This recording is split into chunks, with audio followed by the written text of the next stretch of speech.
So it is going to be time to make a ultimate grilling recipe, something perfect for the summer, perfect for plenty of uses, and that's going to be carne asada. First, we're going to make a sauce for the carne asada, which is going to be a poblano cream sauce. So get 2 poblanos and about half a white onion, and then follow that with a couple cloves of garlic, a jalapeno, and you're going to want to remove the seeds and the stems of the jalapeno because we don't want this to be hot. How many times I got to tell you guys this, that we don't, we got to make sacrifices for people in life. And, if my mother's around, then it's not going to be hot. So we're also going to grab some tomatillos to roast in the oven for the poblano crema. And, kind of reminiscent of salsa verde, almost identical, but that's okay. So put on your broiler, put it in a small sheet pan or whatever size sheet pan you need, and just constantly rotate it so it all gets nice and covered and blistered. And what I did was I sprayed olive oil on it from a can that was able to create more conductivity on top of the vegetables and the produce.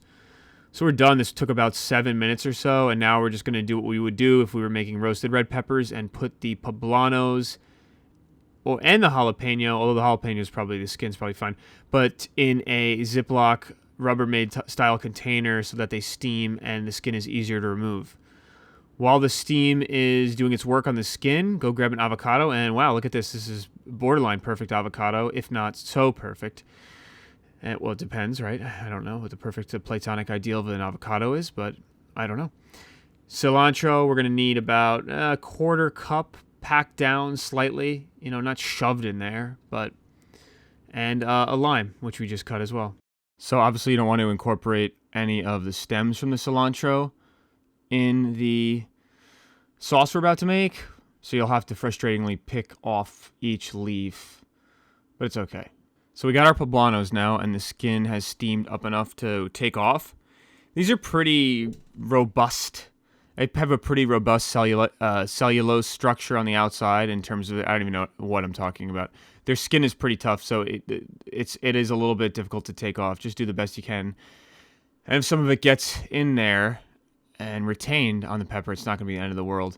Go get your food processor, your extreme horsepower food processor, and start building the sauce. So what I did, I put the avocado in first, then the poblanos. I made sure to scrape the pan and all the drippings on the pan into the blender with the garlic and the onion in there as well. It's got a nice little char to it.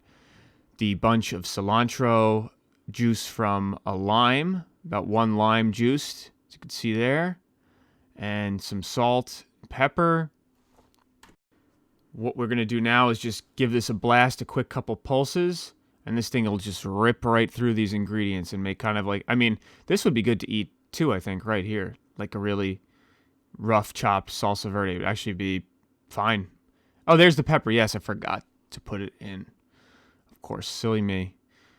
And I guess you could stop here just if you wanted.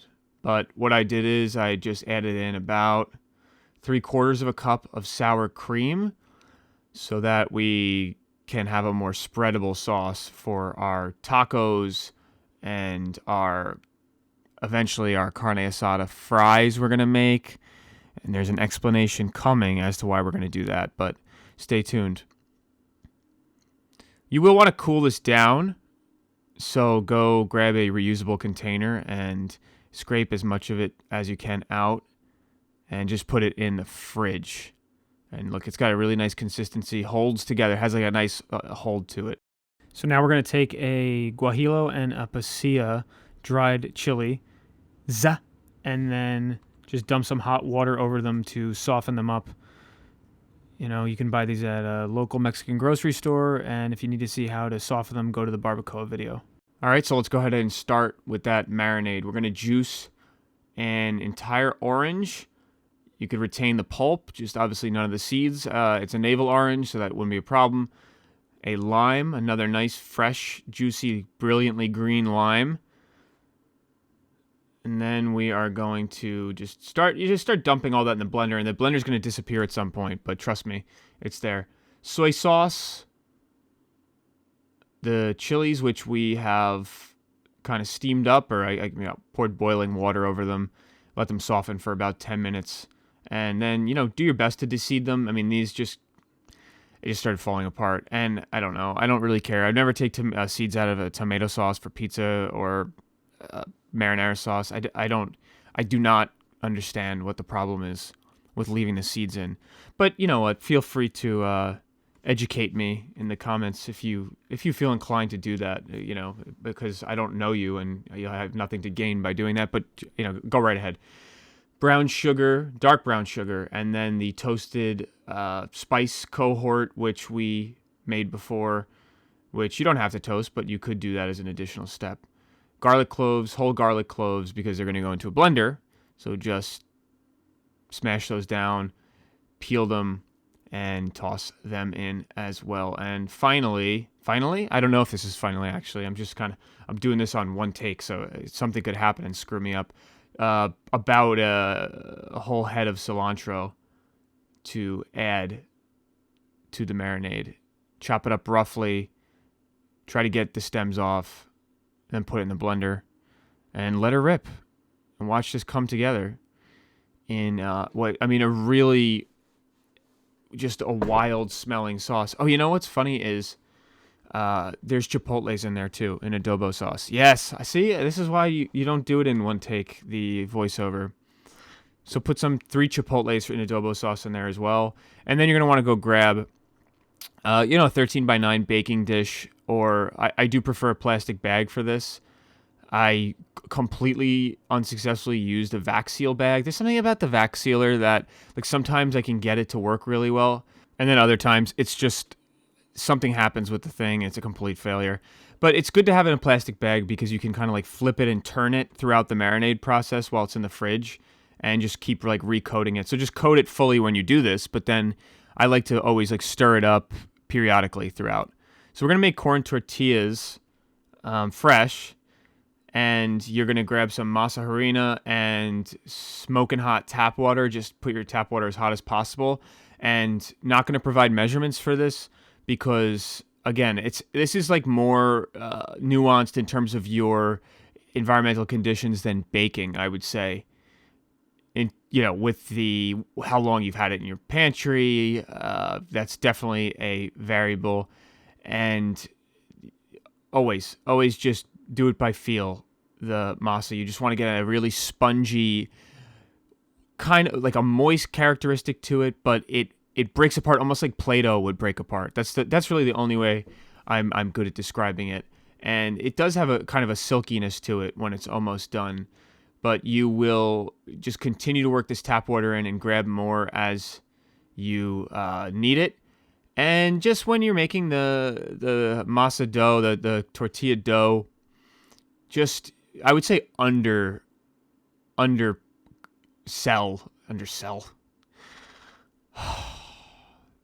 What am I trying to say?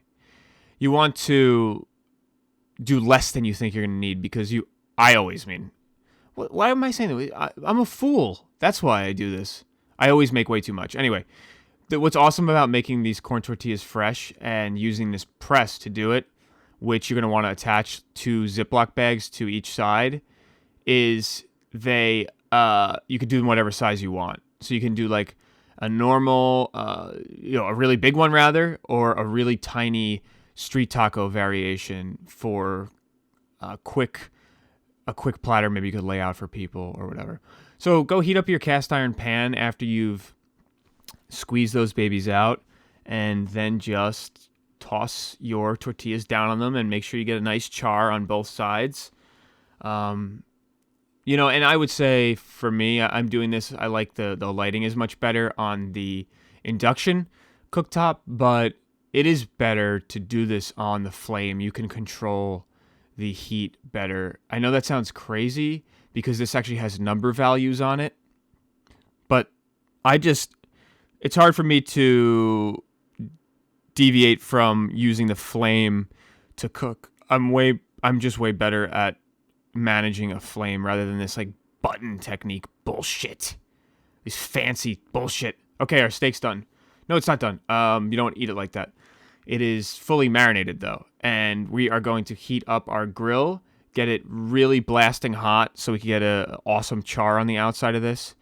And, put it on the hottest part of your grill. This will obviously vary as well. And then let it sit.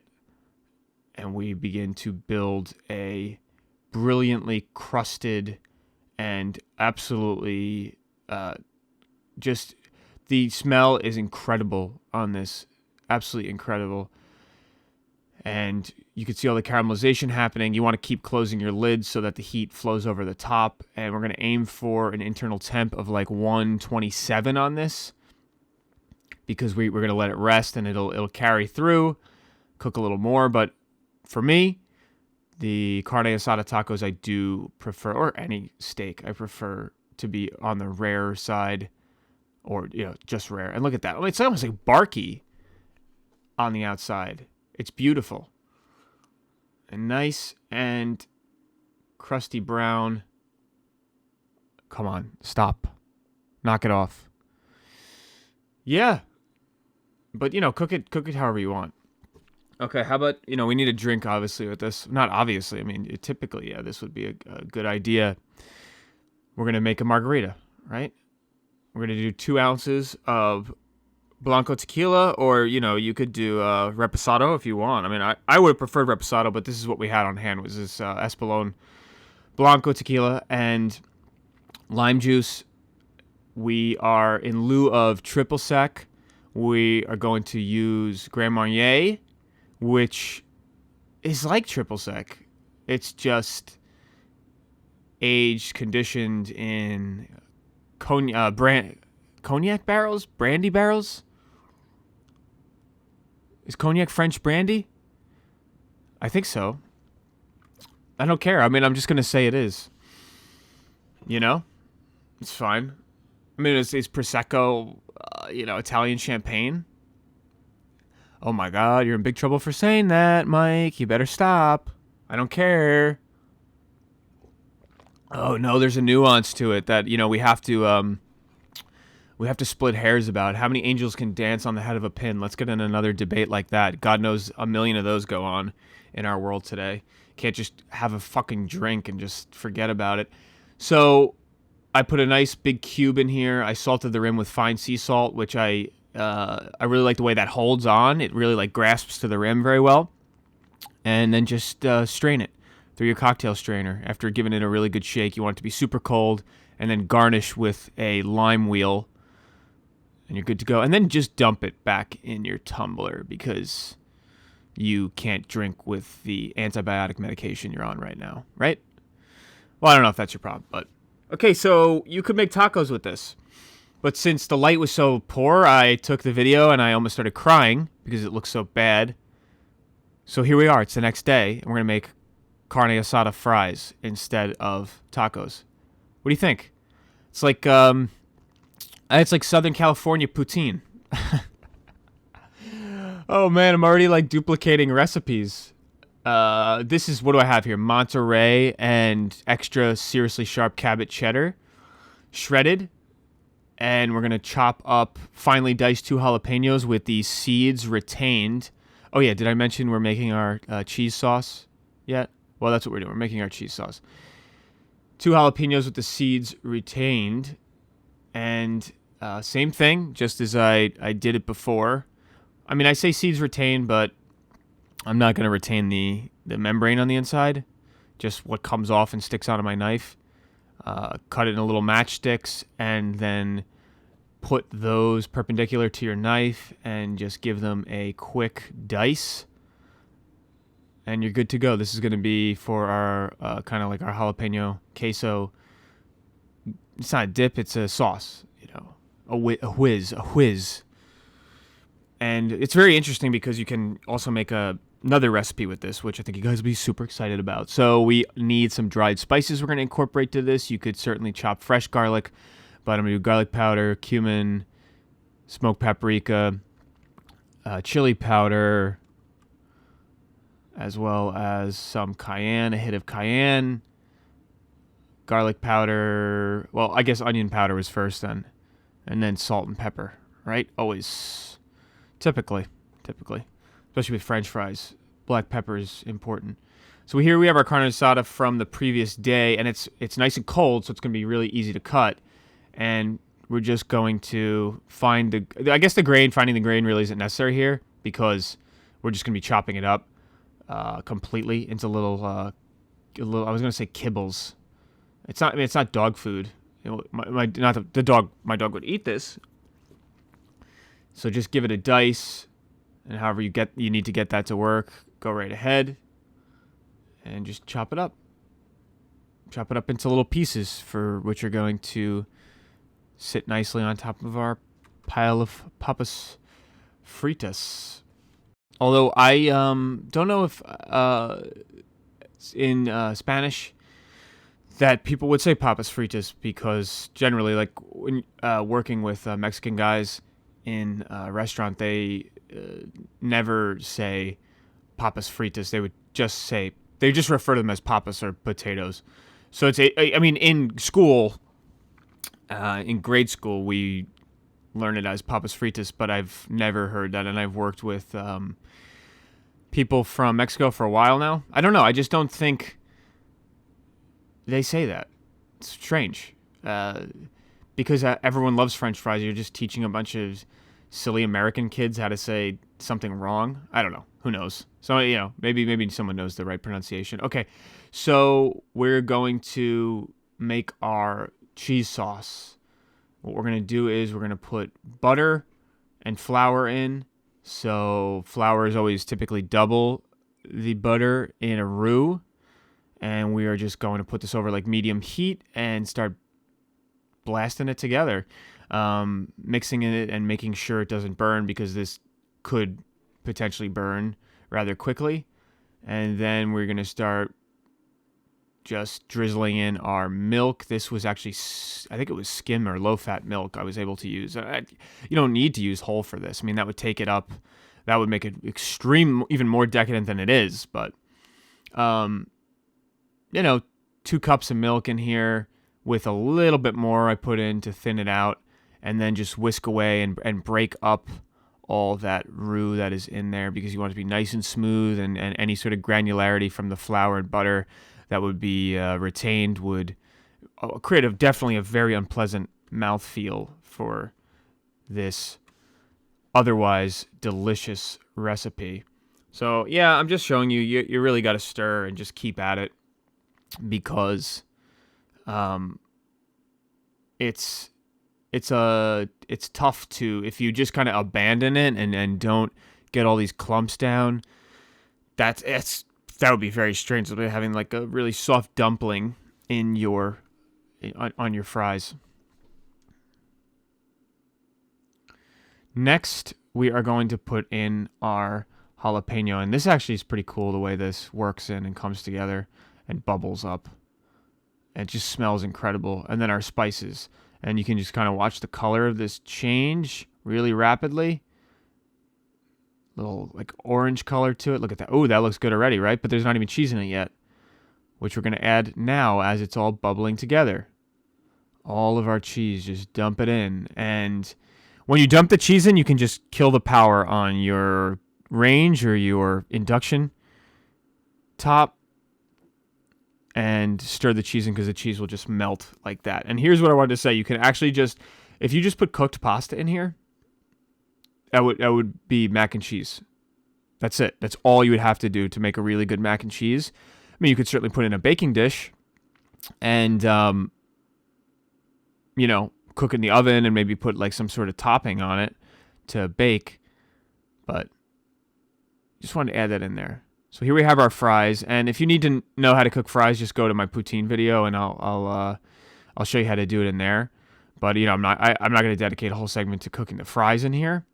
So just start building your carne asada fries, layering a shit ton of cheese sauce on top of it. I didn't put enough here. I needed to put more, honestly. You want this soaked.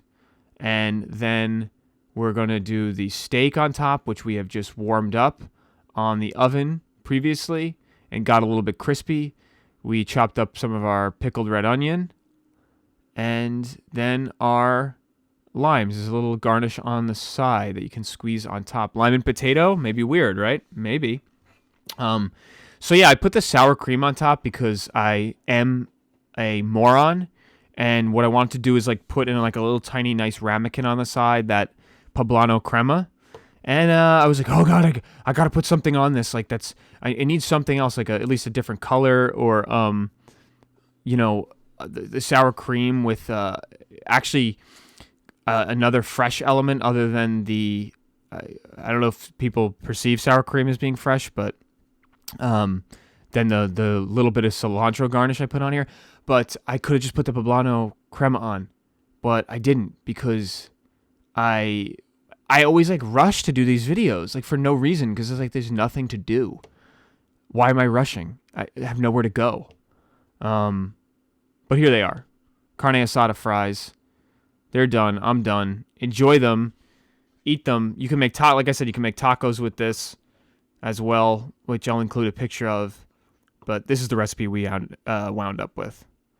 So, talk to you guys soon. Bye bye. Take care and thank you.